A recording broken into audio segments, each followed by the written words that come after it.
এই বিডিআর এর ঘটনা হাসিনা আসার 1 মাস পরেই কেন ঘটলো? হাসিনা সবকিছু জানতো, যার জন্য সেদিন ডিনারে কেন যায়নি? এটা চলে এসছে এর আগে। আমি ছিলাম, আমি গিয়েছি, হাসিনা ছিল, হাসিনাও গিয়েছে। এইবার কেন হাসিনা গেল না? তারপরের দিন কেন ঘটনা ঘটলো? হাসিনা এবং মঈনুদ্দিন এটা জানতো এবং তারা এর জন্য দায়ী, এটা মানা যায় না। কাজেই হাসিনাকে একদিন জবাব দিতেই হবে এটার জন্য। 57 জন, হ্যাঁ আমি ক্ষতিগ্রস্ত হয়েছি, আমার ছেলেদের ইয়ে হয়েছে, তারপরেও আমি বলবো 57 জন ভালো ভালো অফিসার কিভাবে মারা হয়েছে তা চিন্তা করা যায় না। তাদের পরিবারদের সঙ্গে যে আচরণ করা হয়েছে সেটা চোখে দেখা যায় না। আমরা 57 জন অফিসারকে ই করে কাউকে পুড়িয়ে ফেলা হয়েছে, কাউকে গার্বেজের ভিতর দেওয়া হয়েছে, কাউকে। আর এর সঙ্গে জড়িত ছিল আরো, আপনারা জানেন যে একজন ইয়ে ছিল, সে র্যাবে আমরা নিয়েছিলাম, লোকটা খুব ভালো ছিল, শায়েক আব্দুর রহমান গুলজার, আপনারা জানেন। গুলজার ধরেছিল ওই শায়েক আব্দুর রহমানকে, তার জন্য রাগ ছিল ওই মির্জা আজমের, তার বোনের জামাই ছিল, তার জন্য গুলজার সন্ধ্যা পর্যন্ত র্যাবকে, মোয়েনকে, অমুককে বারবার ফোন করেছে, হেল্প হেল্প হেল্প, সাহায্য চেয়েছে, কিন্তু কেউ এগিয়ে আসেনি। কি বলে, র্যাব আর্মি যে বসে আছে কিন্তু পারমিশন পাচ্ছে না, র্যাব ঢোকার পারমিশন পাচ্ছে না। পিলখানায় যদি তারা ঢুকতে পারতো, আমি মনে করি এরকম নয়, 2-1 জন মরতে পারতো, তো সব অফিসারকে আমরা বাঁচাতে পারতাম। দেশের এটা ছিল অ্যাসেট, আজকে দেশকে ধ্বংস করে দেওয়া হচ্ছে, আর্মিকে শেষ করে দেওয়া হয়েছে। এর জন্য অবশ্যই তারপরে তদন্ত কমিটি করে তদন্ত থেকেও বাদ দেওয়া হয়েছে। এমন সব লোকজন দিয়ে তদন্ত করতে যাকে দেয়া হয়েছিল সেটা তাকে করতে দেয়া হয়নি। তারপর সে তাকে বাদ দিয়ে আরেকজনকে দিচ্ছে, দলীয় লোককে দিয়ে ইয়ে করে কোন রকম নাম কাস্তে লোক দেখাতে হবে, সেটা করেছে, কে করেছে তাদের লোক, এইটা বুঝতে পারছেন। কাজে বিডিআর ঘটনার সঙ্গে হাসিনা এবং মঈনুদ্দিন সরাসরি জড়িত। তারা এদেরকে নিয়ে একসঙ্গে শেরাটন হোটেল থেকে খাওয়া এনে খেয়েছে। তাদের যে তখন একজন ছিল, কি ডিডি ছিল না কি ছিল, কি না, তৌহিদ তখন কোথায় ছিল? হাসিনার ওখানে ছিল না, নিজের পরিচয় দিয়ে গেছে, একসঙ্গে খাওয়া দাওয়া করেছে, সবকিছু করেছে, ভালো কাজ করেছে, বাবা দিয়ে পাঠিয়ে দিচ্ছে। এই হলো অবস্থা।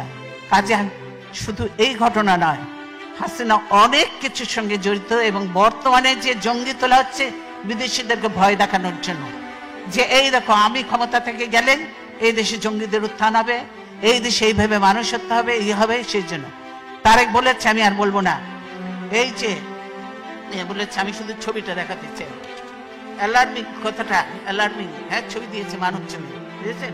বলছে কি, সিজারকে গুলি করা হয় কাছ থেকে, বন্ধ ছিল সড়ক বাতি বন্ধ ছিল কেন? তার জন্য দায়ী কি বিএনপি? সরকার দায়ী হতে হবে। কেন ছিল? ডিপ্লোম্যাটিক এরিয়া ওটা, সেখানে বাতি বন্ধ থাকার কথা নয়, বাতি বন্ধ থাকা। আর এখানে জড়িয়ে দিল বিএনপি, সেই আমাদের কাইয়ুমকে জড়িয়ে দিল, যে কাইয়ুম মোটেই না। এই হলো মিথ্যা। হাসিনা মিথ্যা কথা বললো, মানে প্রতিনিয়ত হাসিনা মিথ্যা কথা বলছে এবং মানুষের উপরে অত্যাচার চালাচ্ছে। তাই আমরা বলতে চাই, আল্লাহ আছেন, আল্লাহ অবশ্যই দেখছেন, আল্লাহ বিচার করবেন। সাংবাদিক আজকে মাহমুদুর রহমান জেলে অপরাধবিহীন, তারপরে সাগর রুনির কোনো বিচার আজ পর্যন্ত হয়নি।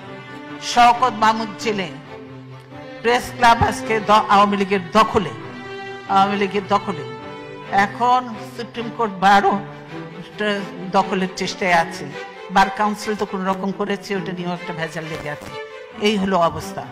সব দলীয়করণ, দখলীকরণ চলছে, জমি জায়গা থেকে আরম্ভ করে। সেই বাংলাদেশ এখন মুসলমান, হিন্দু, বৌদ্ধ, খ্রিস্টান কোন ধর্মের মানুষ নিরাপদ নয়। এবং যত দুর্ঘটনা ঘটছে তার সঙ্গে হাসিনা এবং আওয়ামী লীগ সরাসরি জড়িত, এবং তার পুলিশ বাহিনী, পুলিশ এবং র্যাব এরা জড়িত।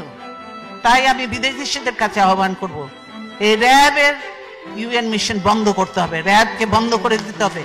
র্যাবকে যে গুলি টুলি সাপ্লাই দেওয়া হয় এগুলো বন্ধ করতে হবে, নাহলে বাংলাদেশের নিরীহ মানুষরা মরবে, বিদেশেরাও মরবে। এবং এগুলো সব বন্ধ করতে হবে, র্যাব পুলিশ এদেরকে। পুলিশ এই দেশে দেখেছি পুলিশরা হলো জনগণের সেবক, জনগণের নিরাপত্তা দেয় এরা, অথচ বাংলাদেশের পুলিশ জনগণকে ধরে নিয়ে যে ঘুষ নেয়, না হলে গুলি করে হত্যা করে জঙ্গলে ফেলে দেয়। এই হলো বাংলাদেশের পুলিশের অবস্থা। কাজেই আমরা খুব একটা খারাপ সময়ের মধ্যে দিয়ে বাংলাদেশ যাচ্ছে, আমরা অত্যন্ত কষ্টের মধ্যে আছি। তারপরেও আমি এতদিন গণতন্ত্রের জন্য সংগ্রাম করেছি, এখন অনেক বয়স হয়েছে, তারপরেও বিশ্বাস আছে, আস্থা আছে, আল্লাহর উপর বিশ্বাস আছে এবং আল্লাহর রহমত আছে। গণতন্ত্রের শেষ লড়াই পর্যন্ত আমি চালিয়ে যাব এবং দেশে গণতন্ত্র প্রতিষ্ঠা করে, গণতন্ত্র পুনঃপ্রতিষ্ঠা করে ইনশাআল্লাহ তারপরে দেখা যাবে আল্লাহ যা কপালে লিখছে তাই হবে। তাই আমি আপনাদেরকে অনেকদিন পর দেখা হলো, আবার কবে দেখা হবে জানি না, কিন্তু বলতে চাই আপনার প্রবাসে থেকে বাংলাদেশে কারো কথা বলার কোনো সুযোগ নয়। কোন সাংবাদিক কিছু লিখতে পারে না, ধরে নিয়ে চলে যাবে, মামলা দিয়ে জেলে ভরে দিবে, কেউ পারে না। যা দুই চারটা কথা আমি বলি, ধরলে ধরুক, কিছু আসে জানে ভয় পাই না। প্রবাসে আপনারা আছেন এবং আপনারা কিছু কথাবার্তা বলবেন, টকশো এখন টকশোতে যেতে পারে না, আপনারা কথাবার্তা বলবেন, আপনারা লেখালেখি করবেন, আপনারা একটু জানাবেন, সেটাই করতে হবে। কাজে প্রবাসে আমরা বলি যে আপনার সোশ্যাল মিডিয়াটাকে আপনার বেশিভাবে কাজে লাগান, এটাকে কাজে লাগান এবং এটা দিয়ে যেমন মিশরে সেই কি স্প্রিং রেভলিউশন হয়েছিল, বাংলাদেশেও এটা দিয়ে রেভলিউশন করা সম্ভব এবং গণতন্ত্রকে ফিরিয়ে আনা সম্ভব। তাই আমি আমার বক্তব্য দীর্ঘায়িত না করে আপনাদের সকলকে, আপনাদের অনেক মূল্যবান সময় দিয়েছেন, সেই জন্য আপনাদেরকে ধন্যবাদ জানিয়ে আজকের মতো বিদায় নিচ্ছি। ইনশাআল্লাহ ভবিষ্যতে আল্লাহ যদি জীবিত রাখে তাহলে আবার দেখা হবে। ধন্যবাদ।